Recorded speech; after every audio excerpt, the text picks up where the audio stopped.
I'm James Berry. I'm a professor and division chief of adult anesthesia at Vanderbilt University.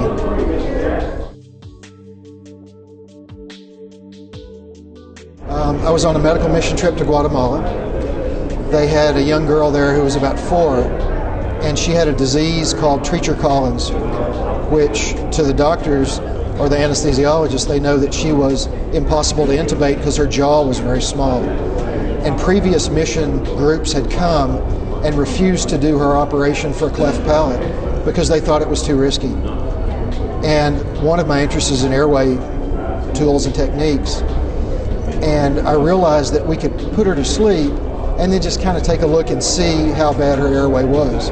No one else had even tried that. So we were able to, I was able to, with some luck and a little prayer, get her intubated. And so she got a successful operation.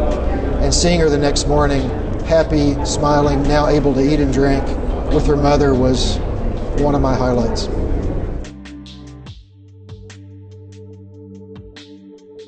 Well, the biggest thing I'm interested in and what I bring to this book, I think, to the team is information technology, informatics, medical records.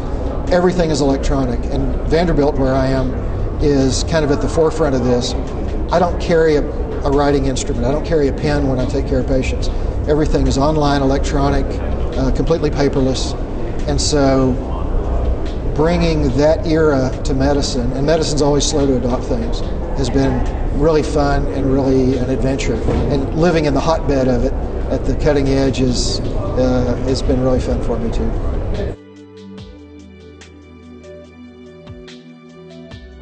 Having information at your fingertips when and where you need it is great. You have to have some sort of device to do that with, and making that portable enough is a problem. When you have time and you're able to do research, there's nothing like a book. I'm old-fashioned. I like books. But having not only information when and where you need it, but actually having the system smart enough to tell you what you need to know.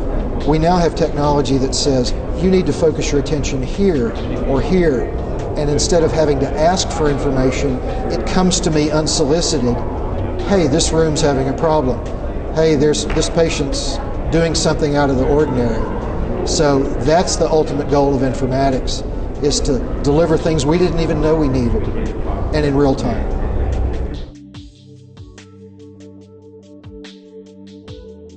So the equipment book is now in its 2nd edition.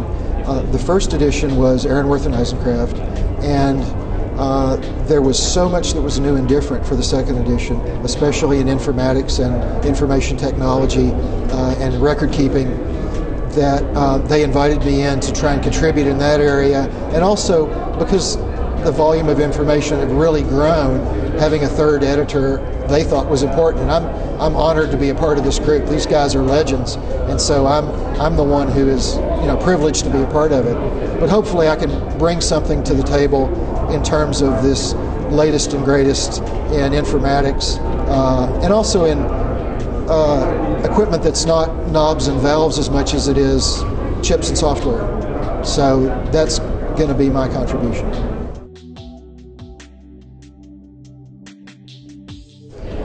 Well, we tell our junior faculty that writing book chapters can be a huge amount of work and not especially rewarding in terms of promotion and tenure.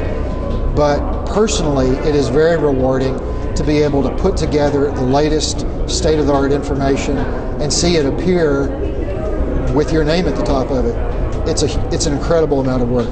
And I knew authoring a chapter was difficult, but editing a book is 10 times more difficult. So had I known when I got into it, I might have hesitated, but now that we're there, it really is a source of great pride.